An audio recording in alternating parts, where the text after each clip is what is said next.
Symbole du cinéma du XXe siècle, Jeanne Moreau n'était pas seulement une actrice talentueuse, mais aussi l'incarnation de la liberté et de la force intérieure.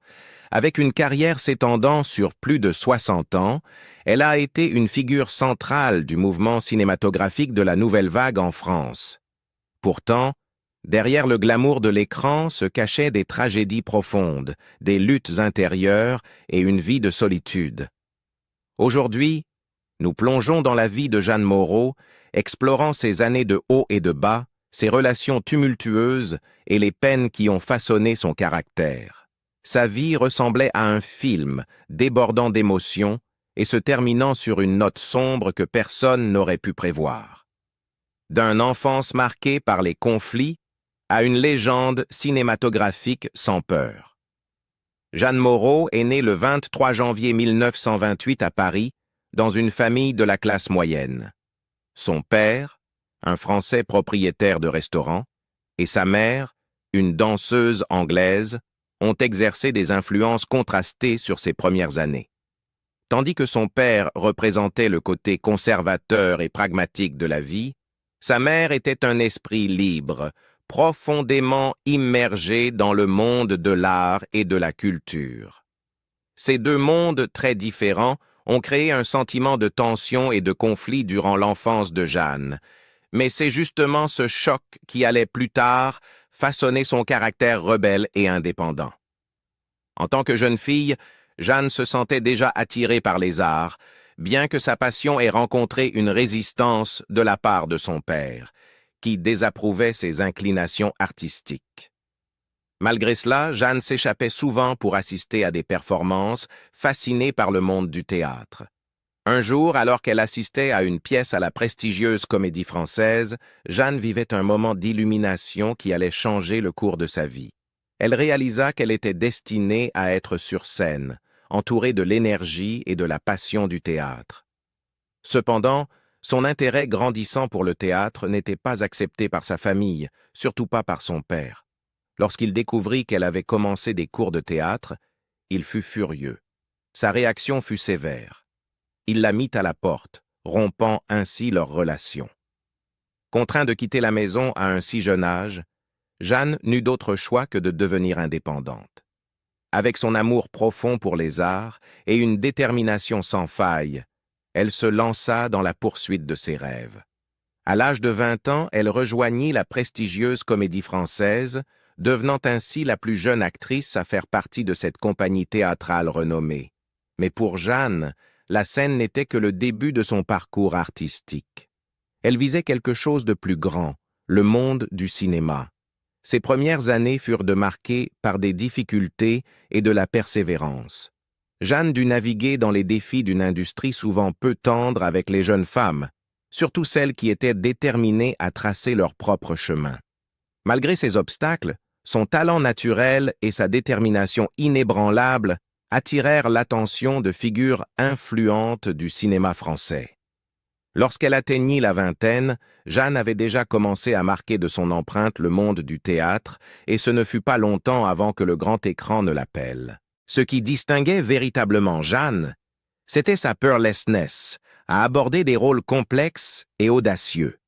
Son esprit rebelle, forgé lors de ses luttes d'enfance, fit d'elle une candidate idéale pour les rôles plus avant-gardistes et expérimentaux qui allaient définir sa carrière.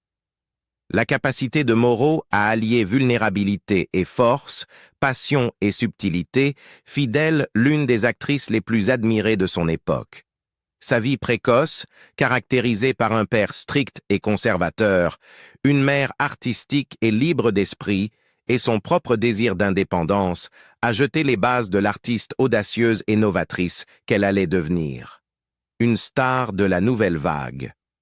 La carrière cinématographique de Jeanne Moreau a commencé à la fin des années 440, mais ses premiers rôles étaient en grande partie insignifiants et se limitaient souvent à de petits rôles secondaires.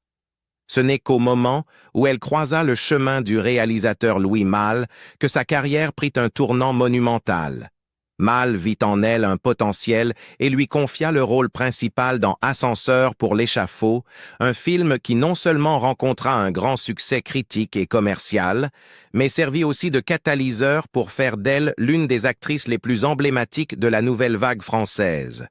Le succès du film la propulsa sous les projecteurs, et elle devint rapidement l'un des visages emblématiques du mouvement, une révolution dans le cinéma français qui cherchait à se libérer des techniques traditionnelles de réalisation pour embrasser de nouvelles méthodes de narration expérimentale. Les années 1950 et 1960 furent des années charnières dans la carrière de Moreau.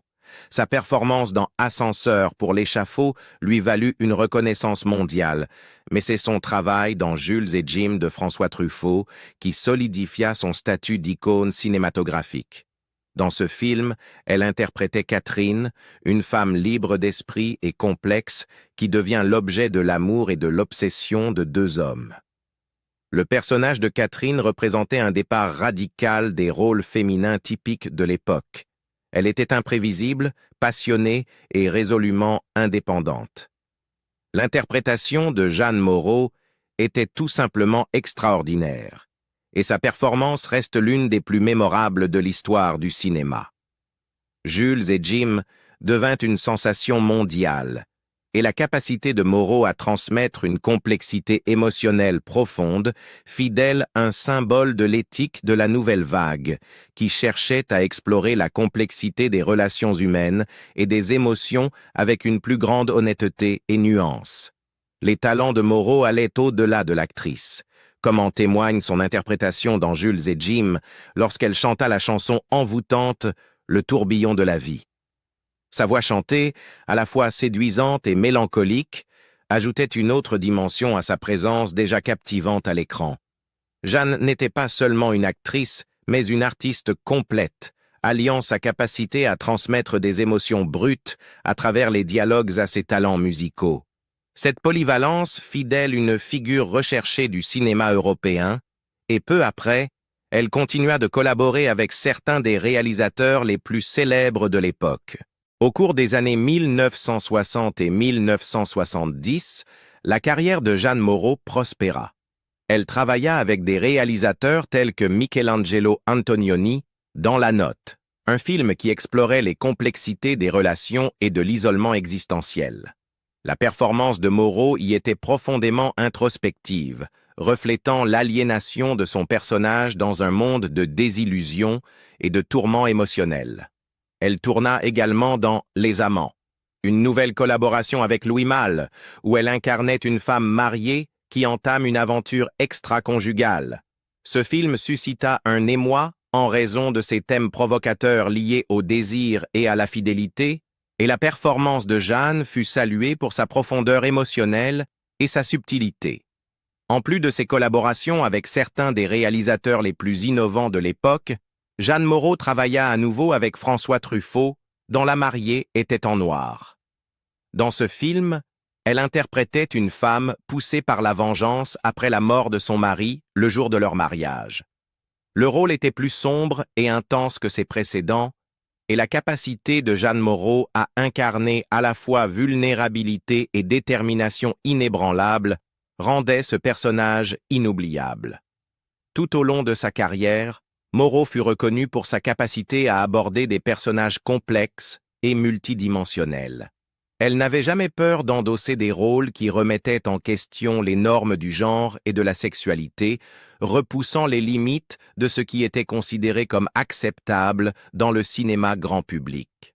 Elle ne se limitait pas aux rôles féminins traditionnels, mais recherchait des personnages complexes, imparfaits et souvent en avance sur leur époque. Cela fit d'elle une véritable pionnière dans l'industrie cinématographique et une figure emblématique du cinéma européen pendant des décennies. La carrière de Jeanne Moreau s'étendit sur plus de 5 décennies et elle continua d'évoluer en tant qu'actrice et artiste, expérimentant de nouveaux rôles et différents genres. Sa capacité à rester pertinente et captivante au fil des années témoigne de son talent extraordinaire et de son engagement envers son art. Elle n'était pas seulement une star de la nouvelle vague, mais une force révolutionnaire dans le cinéma, repoussant les limites de la narration et de la performance, et son héritage en tant qu'une des plus grandes actrices de tous les temps est fermement ancré dans l'histoire du cinéma. Un voyage de passion, de cœur brisé et la quête de la liberté. Bien que la carrière cinématographique de Jeanne Moreau ait atteint des sommets vertigineux, sa vie personnelle a été un long et tumultueux voyage fait de passion, de chagrin d'amour et de solitude. Son histoire est celle d'une femme en quête de liberté et d'autonomie, toujours en quête de quelque chose de plus grand que l'amour seul. Les relations de Jeanne étaient complexes, souvent marquées par des émotions intenses, mais elle n'a jamais permis à celle-ci de la définir. Sa quête d'expression artistique et son indépendance personnelle ont toujours été au premier plan.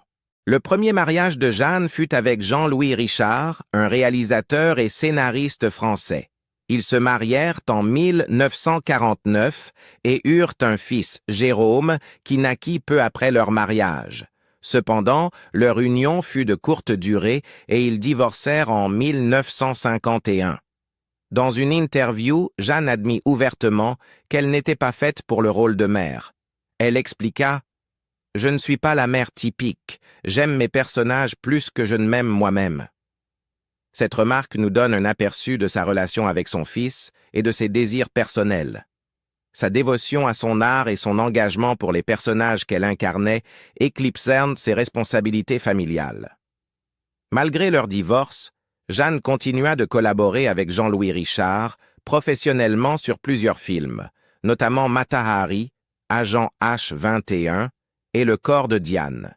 Ces partenariats continus suggèrent que, bien que leur mariage n'ait pas duré, leur respect professionnel l'un envers l'autre est resté fort.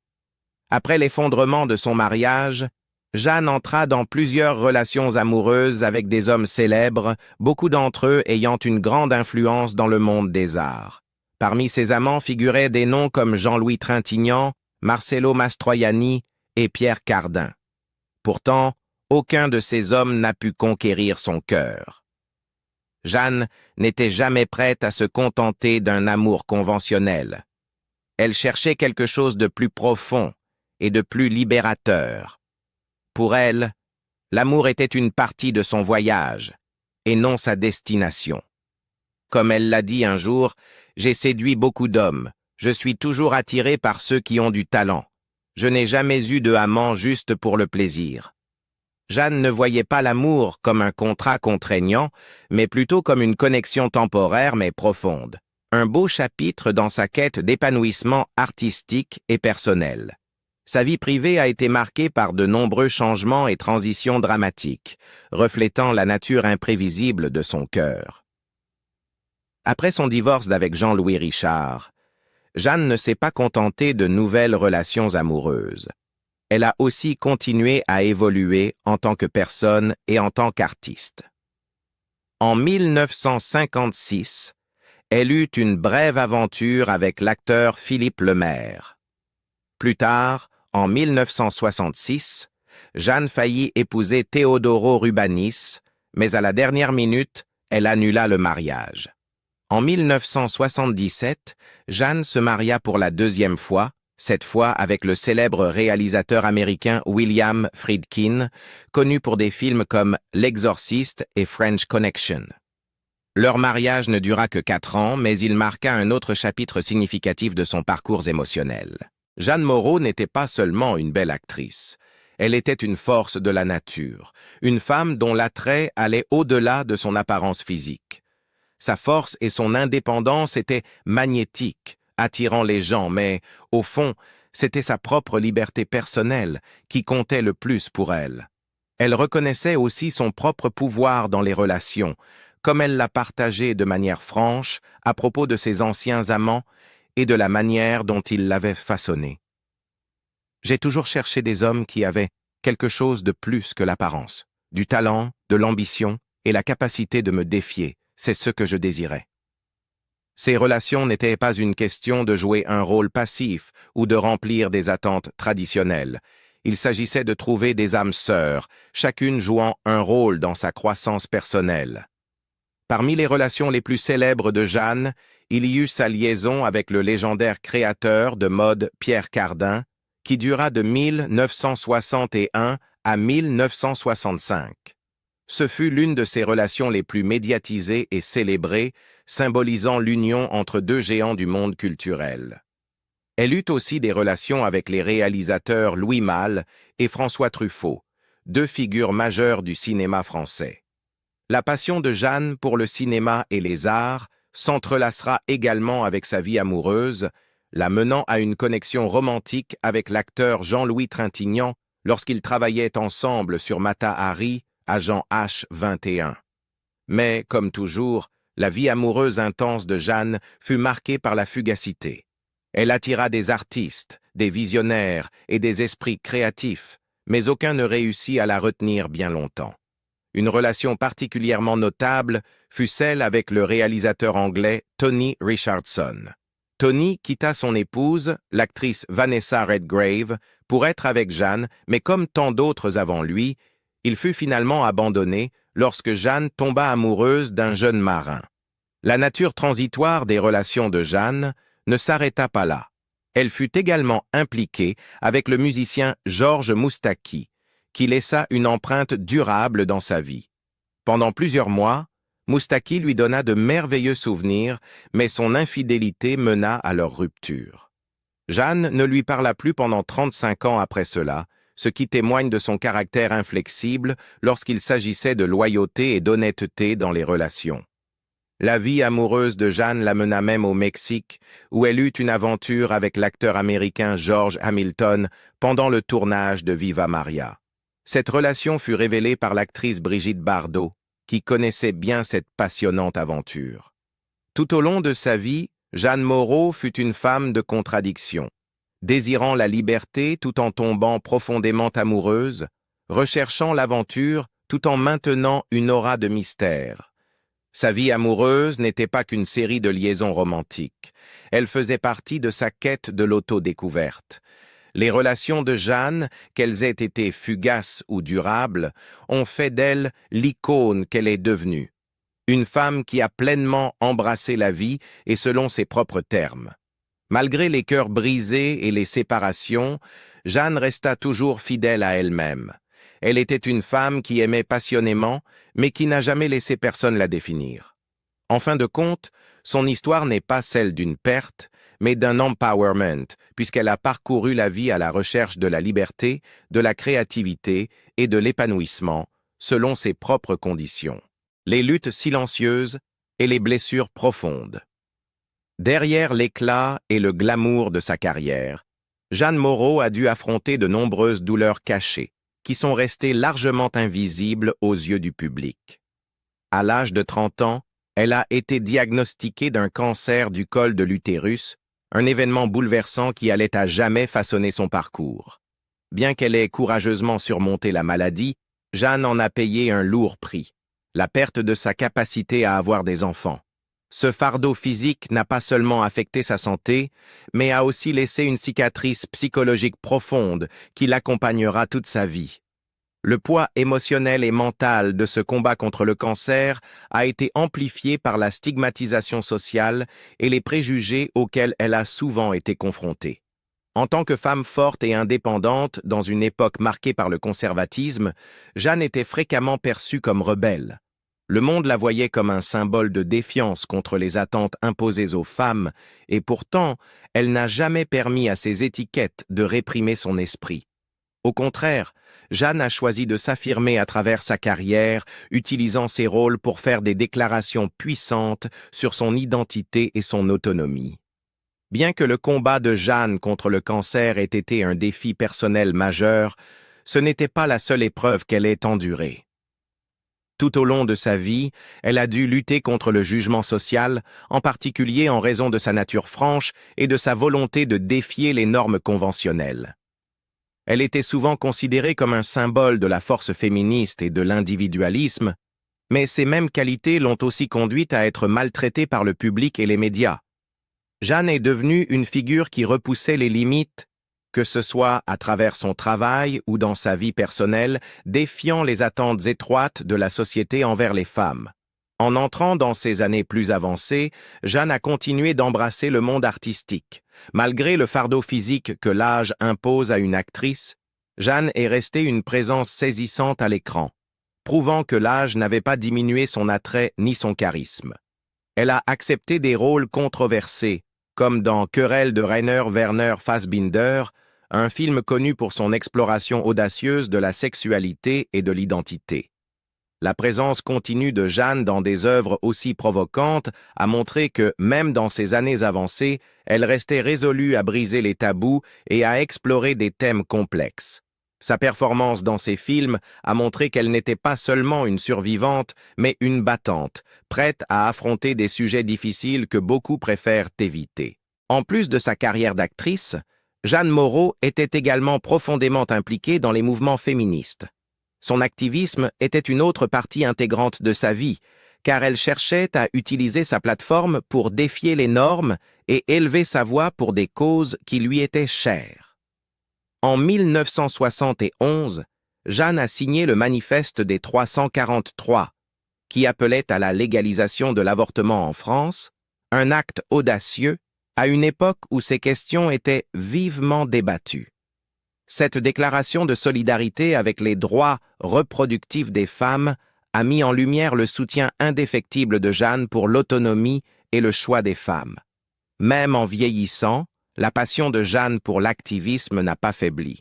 En 2013, à l'âge de 85 ans, elle a défendu publiquement le groupe de punk féministe Pussy Riot, renforçant encore sa place de fervente défenseur des droits des femmes et de la liberté d'expression. Ce n'était qu'un exemple de la manière dont l'esprit de Jeanne est resté fort, continuant à lutter pour des causes auxquelles elle croyait, quel que soit son âge ou les obstacles qu'elle rencontrait. La mort et l'héritage de Jeanne Moreau. Le 31 juillet 2017, Jeanne Moreau est décédée dans son appartement à Paris, laissant un énorme vide dans le cœur de ses fans et dans le monde du cinéma. C'est sa femme de ménage qui a découvert son décès ce matin-là. Elle nous a quittés à l'âge de 89 ans et la cause de sa mort a été déterminée comme naturelle. Le départ de Jeanne a été une perte significative, non seulement pour sa famille et ses amis, mais aussi pour tous ceux qui l'admiraient et l'aimaient à travers ses performances remarquables. Lorsque la femme de ménage a découvert que Jeanne n'était plus en vie, le premier choc est venu de ce moment déchirant. La femme de ménage, qui avait remplacé l'assistante régulière de l'actrice, a raconté l'événement au magazine Closer, disant que lorsqu'elle est entrée dans l'appartement, elle a immédiatement ressenti que quelque chose n'allait pas. Sa tâche quotidienne consistait à préparer le petit déjeuner, le déjeuner et le dîner pour Jeanne Moreau, mais ce jour-là est devenu un qu'elle n'oublierait jamais. Quand je suis arrivée, je l'ai trouvée assise sur la chaise, et j'ai immédiatement réalisé que quelque chose n'allait pas. J'ai essayé de la relever, mais elle ne s'est pas réveillée. J'étais sous le choc, j'avais peur, et je ne savais pas quoi faire. Je tremble encore quand j'y pense, a partagé la femme de ménage. Bien qu'elle ait immédiatement appelé une ambulance, il n'a pas été possible de réanimer Jeanne. Elle est décédée paisiblement, sans douleur, après une vie qui avait atteint de nombreux sommets glorieux et laissé des marques indélébiles dans le monde. Jeanne Moreau a été saluée comme l'une des plus grandes actrices de tous les temps, non seulement pour son talent d'actrice, mais aussi pour l'esprit de liberté qu'elle poursuivait toujours. Sa carrière, avec des rôles iconiques comme dans Jules et Jim de François Truffaut, a consolidé son statut de symbole du cinéma mondial. De plus, Jeanne était une femme forte, vivant hors des sentiers battus, brisant toutes les limites et préjugés, et devenant une inspiration pour de nombreuses générations d'acteurs à venir. Bien qu'elle soit partie, Jeanne Moreau continue de vivre dans le cœur de ceux qui l'ont aimée. Son héritage n'est pas seulement composé de ses films révolutionnaires, mais aussi des leçons de courage, de créativité et d'une volonté inflexible de liberté. Sa mort a été un choc pour tous ceux qui l'admiraient et la respectaient, mais l'héritage qu'elle a laissé vivra à jamais dans l'esprit de son public et de ceux qui ont eu la chance de témoigner de son talent et de son esprit indomptable. En réfléchissant à la vie incroyable de Jeanne Moreau, Il est clair que son héritage va bien au-delà de ses rôles iconiques et de ses performances révolutionnaires. Sa force, sa quête de liberté et sa capacité à briser les frontières continuent d'inspirer. Mais qu'en pensez-vous? Comment l'histoire de Jeanne Moreau vous a-t-elle touché personnellement? Faites-nous part de vos pensées dans les commentaires ci-dessous. Et si vous souhaitez en savoir plus sur la vie de figure fascinante, n'oubliez pas de liker, partager et vous abonner pour découvrir encore plus d'histoires captivantes. Merci de nous avoir regardés.